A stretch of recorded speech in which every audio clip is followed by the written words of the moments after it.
नमस्कार दोस्तों, स्वागत है आपका study for public service commission में। जैसे कि आप जानते ही हैं कि हरियाणा पुलिस कांस्टेबल के लिए बिल्कुल फ्री वीडियो सीरीज का हमने यहाँ पे जो शुरुआत है वो की हुई है।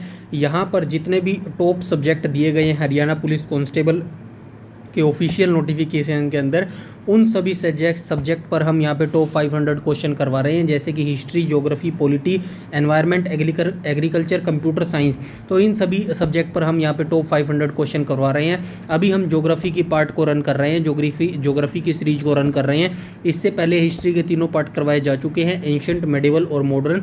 उन तीनों के 500 क्वेश्चन हम करवा चुके हैं। अगर आपने उन सीरीज को नहीं देखा है तो प्लीज़ वीडियो के डिस्क्रिप्शन में आपको लिंक मिल जाएगा। उन वीडियो सीरीज को आप जल्दी से जल्दी देख लीजिएगा। और इस वीडियो सीरीज को तब तक कंटिन्यू रखा जाएगा जब तक कि हरियाणा पुलिस कांस्टेबल का रिटन एग्जाम नहीं हो जाता। और अगर कोई बच्चा ऐसा है जो आरपीएफ की तैयारी कर रहा है और वो भी इस वीडियो सीरीज को देख रहा है, तो मेरा उनको सजेशन है कि इस वीडियो सीरीज को आप भी अंत तक जरूर देखिए, क्योंकि स्टैटिक जीके हम यहाँ पर करवा रहे हैं। स्टैटिक जीके आप किसी भी एग्जाम की तैयारी कर रहे हैं सबके लिए सेम रहते हैं। और आरपीएफ में तो वैसे भी 50 क्वेश्चन जीके जीएस के पूछे जाते हैं, तो इस वजह से भी जो जीके जीएस का पार्ट है वो इस एग्जाम पॉइंट ऑफ व्यू से काफ़ी इंपॉर्टेंट हो जाता है। अगर आप ये वीडियो सीरीज देख लेंगे तो डेफिनेटली 40 से 42 क्वेश्चन इजीली आप वहाँ पे ठीक कर ले जाएंगे। कोई भी आपका डाउट है, क्वेरी है, कमेंट सेक्शन में कमेंट करके पूछ सकते हैं। कोई आप सजेशन देना चाहते हैं तो भी आप कमेंट सेक्शन में कमेंट करके बता सकते हैं। और अंत में मैं ये कहना चाहूँगा, जितने भी आप क्वेश्चन टॉप 25 में से ठीक करते हैं, वीडियो के अंत में कमेंट सेक्शन में कमेंट करके ज़रूर बताइएगा। और ज़्यादा से ज़्यादा इस वीडियो को शेयर कीजिएगा और लाइक कीजिएगा, ताकि मुझे मोटिवेशन मिलता रहे और मैं आपके लिए ऐसे ही वीडियो सीरीज कंटिन्यू रन करता रहूं। तो चलिए आज के पार्ट को डिस्कस कर लेते हैं। आज हम ज्योग्राफी का भाग 9 डिस्कस कर रहे हैं। इससे पहले 8 भाग आ चुके हैं ज्योग्राफी के, तो उन वीडियो सीरीज को भी आप ज़रूर से ज़रूर देख लीजिएगा। तो चलिए वीडियो को स्टार्ट कर लेते हैं। 9वें भाग को यहाँ पे देख लीजिएगा, भारत का भूगोल, और ये पार्ट नंबर 9 है। क्वेश्चन नंबर फर्स्ट पर हम देख लेते हैं क्वेश्चन नंबर फर्स्ट को। क्वेश्चन नंबर फर्स्ट में कहा गया, मध्य उच्च भूमि क्षेत्र में बहने वाली नदियाँ चंबल, सिंध, बेतवा तथा केन किस दिशा में बहती है? तो ये मध्य उच्च भूमि क्षेत्र में बहती हैं। कौन कौन सी नदियाँ? चंबल, सिंध, बेतवा तथा केन। तो क्वेश्चन में पूछा गया है ये किस दिशा में बहती है? दक्षिण पश्चिम से उत्तर पूर्व की तरफ बहती हैं, उत्तर दक्षिण से पूर्व की ओर बहती हैं, पश्चिम से पूर्व की ओर बहती हैं, या फिर इनमें से कोई नहीं। क्वेश्चन नंबर फर्स्ट का जो राइट ऑप्शन हो जाएगा वो हो जाएगा ऑप्शन नंबर ए। तो दक्षिण पश्चिम से लेके उत्तर पूर्व की तरफ ये बहती हैं। क्वेश्चन नंबर फर्स्ट का राइट ऑप्शन हो जाएगा ऑप्शन नंबर ए। नेक्स्ट आ जाएंगे हम क्वेश्चन नंबर सेकंड पर। क्वेश्चन नंबर सेकंड में कहा गया, दक्कन के पठार की आकृति कैसी है? तो दक्कन के पठार की आकृति कैसी है? मेज के आकार की आकृति है, वर्गाकार है, त्रिभुजाकार है, या फिर इनमें से कोई नहीं। क्वेश्चन नंबर सेकंड का राइट ऑप्शन हो जाएगा ऑप्शन नंबर सी। तो ये जो दक्कन का पठार है इसकी आकृति कैसी है? इसकी आकृति त्रिभुजाकार की है। नेक्स्ट आ जाएंगे हम क्वेश्चन नंबर थर्ड पर। क्वेश्चन नंबर थर्ड में कहा गया, दक्कन ट्रैप में कौन सी मृदा पाई जाती है? तो जो दक्कन का ट्रैप है उसमें कौन सी मृदा पाई जाती है? क्या दोमट मृदा पाई जाती है, बलुई मृदा पाई जाती है, काली मृदा पाई जाती है, या फिर लाल मृदा पाई जाती है? क्वेश्चन नंबर थर्ड का जो राइट ऑप्शन है वो हो जाएगा ऑप्शन नंबर सी। तो काली मृदा पाई जाती है। दक्कन ट्रैप के अंदर कौन सी मृदा पाई जाती है? काली मृदा पाई जाती है। नेक्स्ट आ जाएंगे हम क्वेश्चन नंबर 4 पर। क्वेश्चन नंबर 4 में कहा गया, अरावली की पहाड़ियाँ प्रायद्वीपीय पठार के डैश किनारे पर स्थित हैं। तो जो अरावली की पहाड़ियाँ हैं वो प्रायद्वीपीय पठार के किस दिशा में अवस्थित है? क्या उत्तर पूर्व में अवस्थित हैं, उत्तर पश्चिम में अवस्थित है, पश्चिम पूर्व में अवस्थित है, या फिर पूर्व उत्तर में अवस्थित है? क्वेश्चन नंबर जो 4 है उसका राइट ऑप्शन हो जाएगा ऑप्शन नंबर बी। तो ये जो अरावली की पहाड़ियाँ हैं ये प्रायद्वीपीय पठार के उत्तर पश्चिम किनारे पर अवस्थित है। क्वेश्चन नंबर 4 का राइट ऑप्शन हो जाएगा ऑप्शन नंबर बी। नेक्स्ट आ जाएंगे हम क्वेश्चन नंबर 5 पर। तो क्वेश्चन नंबर 5 में कहा गया है, मेघालय पठार की महत्वपूर्ण पहाड़ियाँ कौन सी हैं? तो जो ये मेघालय का पठार है इसकी महत्वपूर्ण पहाड़ियाँ कौन कौन सी हैं? गारो है, खासी है, जयंतिया है, या फिर सभी? तो क्वेश्चन नंबर 5 का राइट ऑप्शन हो जाएगा ऑप्शन नंबर डी। तो ये जो मेघालय का पठार है इसकी सभी ये महत्वपूर्ण जो पहाड़ियाँ हैं ये सभी मेघालय पठार के अंतर्गत आती है, गारो, खासी और जयंतिया। नेक्स्ट आ जाएंगे हम क्वेश्चन नंबर 6 पर। तो क्वेश्चन नंबर 6 में कहा गया है, प्रायद्वीपीय पर्वतों का निर्माण किससे संबंधित है? तो जो प्रायद्वीपीय पर्वत है इनका निर्माण किससे संबंधित है, यानी कि किस कल्प में इनका निर्माण हुआ था? पहली जियोइक कल्प में हुआ था, सेनोजोइक कल्प में हुआ था, मेसोजोइक कल्प में हुआ था, या फिर नियोजोइक कल्प में हुआ था? क्वेश्चन नंबर जो 6 है उसका राइट ऑप्शन हो जाएगा ऑप्शन नंबर ए। तो यहाँ पे देख लीजिएगा, क्वेश्चन नंबर 6 का राइट ऑप्शन हो जाएगा ऑप्शन नंबर ए। प्रायद्वीपीय पर्वतों का निर्माण पैलीजियोइक कल्प के अंदर हुआ था। नेक्स्ट आ जाएंगे हम क्वेश्चन नंबर 7 पर। क्वेश्चन नंबर 7 में कहा गया भारत कितनी ओर से समुद्र से घिरा हुआ है? तो जो भारत है वो कितनी ओर से समुद्र से घिरा हुआ है? एक ओर से, दो ओर से, तीन ओर से, या फिर चार ओर से? क्वेश्चन नंबर जो 7 है उसका राइट ऑप्शन हो जाएगा ऑप्शन नंबर डी। तो ये जो भारत है ये 3 ओर से समुद्र से घिरा हुआ है। जो भारत है उसके जो देश है मतलब भारत है वो पूर्व में बंगाल की खाड़ी से घिरा हुआ है, पश्चिम में भारत अरब सागर से घिरा हुआ है और दक्षिण में भारत हिंद महासागर से घिरा हुआ है। यह पूर्ण रूप से उत्तरी गोलार्ध में अवस्थित है। जो भारत देश है वह पूर्ण रूप से उत्तरी गोलार्ध में अवस्थित है। नेक्स्ट क्वेश्चन पे आ जाएंगे हम क्वेश्चन नंबर 8 पर। क्वेश्चन नंबर 8 में कहा गया भारत के तट रेखा की कुल लंबाई कितनी है? जो भारत के तट हैं उनकी कुल लंबाई कितनी है? क्या 7516.6 किलोमीटर है, 7348 किलोमीटर है, 7865 किलोमीटर है, या फिर 8213 किलोमीटर है? क्वेश्चन नंबर जो 8 है उसका राइट ऑप्शन हो जाएगा ऑप्शन नंबर ए। तो भारत की तट रेखा की कुल लंबाई है 7516.6 किलोमीटर लंबी रेखा है भारत की। 7516.6 किलोमीटर लंबी तट रेखा। इसके अंदर कौन कौन से राज्य आते हैं वो मैं आपको बता देता हूँ। तटरेखा गुजरात, महाराष्ट्र, गोवा, कर्नाटक, केरल, तमिलनाडु, आंध्र प्रदेश, उड़ीसा एवं पश्चिम बंगाल तथा दमन एवं द्वीप, लक्षद्वीप, पुडुचेरी तथा अंडमान निकोबार द्वीप समूह संघ शासित क्षेत्र से होकर गुजरती है। तो इसके अंदर संघ शासित क्षेत्र भी आ गए मतलब यूटी भी आ गए और स्टेट्स भी आ गए। तो दोनों को मिलाकर मैंने ये सारे स्टेट बता दिए हैं। कुल लंबाई की बात करें तो 7516 किलोमीटर की लंबी तटरेखा भारत की है। नेक्स्ट आ जाएंगे हम क्वेश्चन नंबर 9 पर। क्वेश्चन नंबर 9 में कहा गया भारत की तटरेखा पर कुल कितने राज्य अवस्थित है? अभी मैंने ऊपर बताया था उसके अंदर स्टेट और यूटी प्लस दोनों को मिला के बताया था। अभी हम बात कर रहे हैं कितने स्टेट्स इसके अंदर आते हैं मतलब कितने राज्यों में फैली है तटरेखा। तो 9 राज्यों में फैली है, 7 राज्यों में, 5 राज्यों में, या फिर 11 राज्यों में? क्वेश्चन नंबर 9 का राइट ऑप्शन हो जाएगा ऑप्शन नंबर ए। तो भारत की जो तटरेखा पर है कुल 9 राज्य अवस्थित हैं। नेक्स्ट आ जाएंगे हम क्वेश्चन नंबर 10 पर। तो क्वेश्चन नंबर 10 में कहा गया भारत में किस राज्य की तटरेखा सर्वाधिक लंबी है? तो किस राज्य की तटरेखा सबसे लंबी है? तमिलनाडु की, महाराष्ट्र की, गुजरात की, या फिर केरल की? क्वेश्चन नंबर 10 का राइट ऑप्शन हो जाएगा ऑप्शन नंबर सी। तो गुजरात राज्य की भारत में जो तटरेखा है वो सर्वाधिक लंबी है। गुजरात में भारत की सबसे लंबी तटरेखा है, इसकी लंबाई 1600 किलोमीटर है।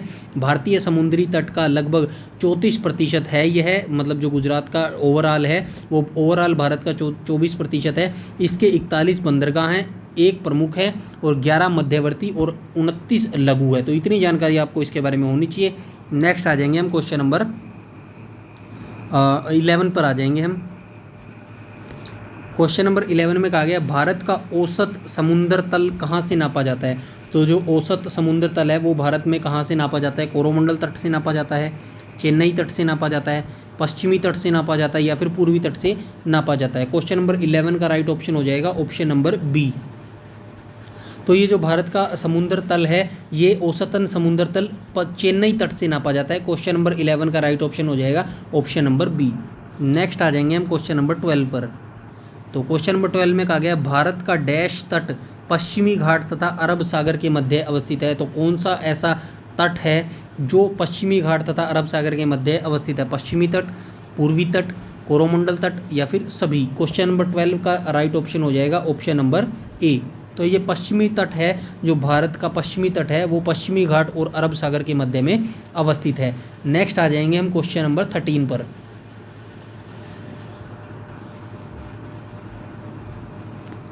क्वेश्चन नंबर 13 में कहा गया किन किन नदियों के बीच के मैदान का उत्तरी सरकार तट कहा जाता है? तो किन किन नदियों के बीच का जो मैदान है उसको उत्तरी सरकार तट कहा जाता है? झेलम एवं सिंधु नदियों के बीच के मैदान को कहा जाता है, गोदावरी एवं कृष्णा के बीच के मैदान को कहा जाता है, महानदी एवं कावेरी, महानदी एवं कृष्णा? तो क्वेश्चन नंबर जो 13 है उसका राइट ऑप्शन हो जाएगा ऑप्शन नंबर डी। तो ये जो महानदी और एवं कृष्णा नदी है, इन्हीं के बीच के मैदान को उत्तरी सरकार तट कहा जाता है। कृष्णा और महानदी नदियों के बीच के इस मैदान को लोग उत्तरी सरकार कहते हैं और कृष्णा और कावेरी नदियों के बीच के मैदान को कर्नाटक कहते हैं। तो ये दोनों आपको याद रखना है। पहला तो आपको कृष्णा और महानदी नदी है, इनके बीच के मैदान को लोग उत्तरी सरकार कहते हैं और कृष्णा और कावेरी नदियों के बीच में जो मैदान है उसको कर्नाटक कहते हैं, कर्नाटक तट कहा जाता है। नेक्स्ट आ जाएंगे हम क्वेश्चन नंबर 14 पर। तो क्वेश्चन नंबर 14 में कहा गया देश तट का विस्तार भारत के दक्षिणी प्रायद्वीपीय के दक्षिणी पूर्व में आंध्र प्रदेश के फॉल्स डीबी बिंदु कृष्णा डेल्टा के पास से तमिलनाडु के केप कोमोरिन कन्याकुमारी तक है। तो कौन सा है? पश्चिमी तट, कोरोमंडल तट, पूर्वी तट या फिर मालपे तट। तो क्वेश्चन नंबर जो 14 है उसका राइट ऑप्शन हो जाएगा ऑप्शन नंबर बी। तो ये जो कोरोमंडल तट है इसी का विस्तार भारत के दक्षिणी प्रायद्वीपीय दक्षिण पूर्व में आंध्र प्रदेश से लेके कन्याकुमारी तक है। नेक्स्ट आ जाएंगे हम क्वेश्चन नंबर 15 पर। तो क्वेश्चन नंबर 15 में कहा गया है भारत के किस तट पर स्थित प्रमुख बंदरगाह में मुंबई, कांडला गुजरात, मुर्मू गोवा, जवाहरलाल नेहरू महाराष्ट्र, जंजीरा महाराष्ट्र, उडुपी कर्नाटक, कोचीन केरल एवं न्यू मंगलोर आदि बंदरगाह स्थित है। तो किस तट पर ये सभी बंदरगाह अवस्थित है? क्या पानमबूर तट पर अवस्थित है, कुडले तट पर अवस्थित है, पश्चिमी तट पर अवस्थित है या फिर शशि थलू तट पर अवस्थित है? क्वेश्चन नंबर जो 15 है उसका राइट ऑप्शन हो जाएगा ऑप्शन नंबर सी। तो ये जितने भी ऊपर बंदरगाह हमने डिस्कस किए हैं ये सभी पश्चिमी तट पर अवस्थित है। क्वेश्चन नंबर 15 का राइट ऑप्शन हो जाएगा ऑप्शन नंबर सी। नेक्स्ट आ जाएंगे हम क्वेश्चन नंबर 16 पर। तो क्वेश्चन नंबर 16 में कहा गया भारत के डैश तट पर प्रमुख बंदरगाह विशाखापट्टनम आंध्र प्रदेश, हल्दिया पश्चिम बंगाल के अंदर है, पारदीप ओडिशा में है, एन्नोर तमिलनाडु में है एवं न्यू तोतिकोरिन तमिलनाडु में है। आदि प्रमुख बंदरगाह स्थित है। तो ये सभी बंदरगाह कहाँ पर अवस्थित है? पूर्वी तट पर, मरावंथे तट पर, तनीरुभवी तट पर या फिर मरुदेवेश्वर तट पर।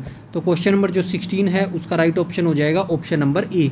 तो ये जो सभी तट हैं वो पूर्वी तट पर अवस्थित हैं। तो हमने दोनों तटों की बात कर ली, पश्चिमी तट पर कौन कौन से बंदरगाह अवस्थित हैं और पूर्वी तट पर कौन कौन से बंदरगाह अवस्थित है। तो ये थोड़े से आप जानकारी रखिएगा, तटों के बारे में 1-2 क्वेश्चन पूछ लिए जाते हैं। नेक्स्ट हम आ जाएंगे क्वेश्चन नंबर 17। तमिलनाडु तट पर अवस्थित तरंगम बाड़ी किस देश से संबंधित के लिए विख्यात है? जो तमिलनाडु तट है उस पर अवस्थित जो तरंगम बाड़ी है किस देश से संबंध रखती है जिसके कारण वह विख्यात है? तो क्या डेनमार्क, स्विट्जरलैंड, स्वीडन या फिर नॉर्वे? तो क्वेश्चन नंबर जो 17 है उसका राइट ऑप्शन हो जाएगा ऑप्शन नंबर ए। तो ये डेनमार्क से संबंध के लिए विख्यात है। क्वेश्चन नंबर 17 का राइट ऑप्शन हो जाएगा ऑप्शन नंबर ए। नेक्स्ट आ जाएंगे हम क्वेश्चन नंबर 18 पर।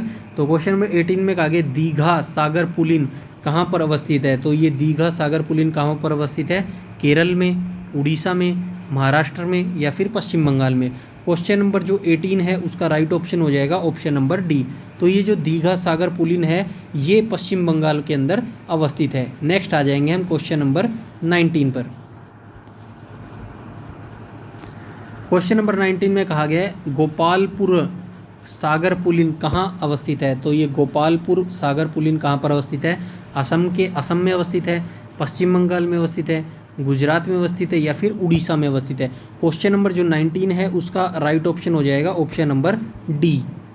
तो ये उड़ीसा के अंदर अवस्थित है। जो गोपालपुर सागर पुलिन है ये उड़ीसा राज्य के अंदर अवस्थित है। नेक्स्ट आ जाएंगे हम क्वेश्चन नंबर 20 पर। क्वेश्चन नंबर 20 में कहा गया मरीना सागर पुलिन कहाँ पर अवस्थित है? तो ये जो मरीना सागर पुलिन अवस्थित है तमिलनाडु में, केरल में, गोवा में या फिर महाराष्ट्र में? क्वेश्चन नंबर जो 20 है उसका राइट ऑप्शन हो जाएगा ऑप्शन नंबर ए। तो ये जो मरीना सागर पुलिन है ये तमिलनाडु राज्य के अंदर अवस्थित है। नेक्स्ट आ जाएंगे हम क्वेश्चन नंबर 21 पर। क्वेश्चन नंबर 21 में कहा गया अंडमान और निकोबार द्वीप समूह को किस चैनल के द्वारा अलग किया जाता है? तो किस चैनल के द्वारा अंडमान और निकोबार द्वीप समूह को अलग किया जाता है? 8 डिग्री चैनल के द्वारा, 10 डिग्री चैनल के द्वारा, 9 डिग्री चैनल के द्वारा या फिर 5 डिग्री चैनल के द्वारा। क्वेश्चन नंबर जो 21 है उसका राइट ऑप्शन हो जाएगा ऑप्शन नंबर बी। तो ये अंडमान और निकोबार को, इन दोनों को 10 डिग्री चैनल के द्वारा अलग किया जाता है। क्वेश्चन नंबर 21 का राइट ऑप्शन हो जाएगा ऑप्शन नंबर बी। नेक्स्ट आ जाएंगे हम क्वेश्चन नंबर 22 पर।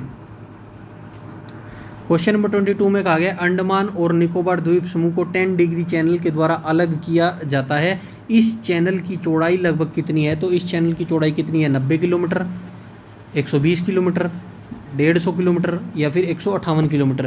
क्वेश्चन नंबर 22 का राइट ऑप्शन हो जाएगा ऑप्शन नंबर सी। तो ये जो 10 डिग्री चैनल है इसकी चौड़ाई कितनी है? इसकी चौड़ाई 150 किलोमीटर है, लगभग 150 किलोमीटर है। नेक्स्ट आ जाएंगे हम क्वेश्चन नंबर 23 पर। क्वेश्चन नंबर 23 में कहा गया अंडमान और निकोबार द्वीप समूह एक केंद्र शासित प्रदेश है। यह कहाँ अवस्थित है? क्या बंगाल की खाड़ी में अवस्थित है, अरब की खाड़ी में अवस्थित है, हिंद महासागर में अवस्थित है या फिर फारस की खाड़ी में अवस्थित है? तो फारस की खाड़ी तो नहीं हो सकता, ये तो नॉर्मल सी चीज़ है। तो इन्हीं में से क्वेश्चन का आंसर मिलेगा। क्वेश्चन नंबर 23 का जो राइट ऑप्शन है वो हो जाएगा ऑप्शन नंबर ए। तो ये जो अंडमान और निकोबार द्वीप समूह है ये बंगाल की खाड़ी में अवस्थित है। नेक्स्ट आ जाएंगे हम क्वेश्चन नंबर 24 पर। तो क्वेश्चन नंबर 24 में कहा गया अंडमान द्वीप समूह का सर्वोच्च शिखर कौन सा है?